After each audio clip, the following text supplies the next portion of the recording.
अरे परमेश्वरले जोगाउनुहुन्छ यार। जनसङ्ग्रह 91 13 र 14 अनुसार बचाउनु भएको छ। भाइपर होइन भाइ यो? हेर त बेडमा जहिले पनि 3 पल्टमा सर्प मर्यो। पहिले बिची अनि त्यहाँदेखि खजुर, अहिले सर्प हेरिहाल भाइ।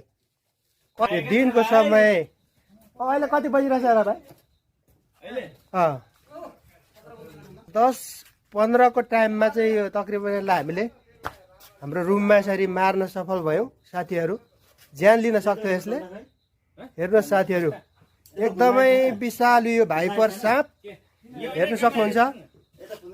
ल साथीहरू, ल हेर्नुहोस् साथीहरू, तपाईँहरूले एकदमै सचेत भएर बस्नु होला। एकछिन तपाईँहरू सबैजना अलिक सचेतन भएर बस्नु होला है। दिनमा यसरी आइरहेको थियो।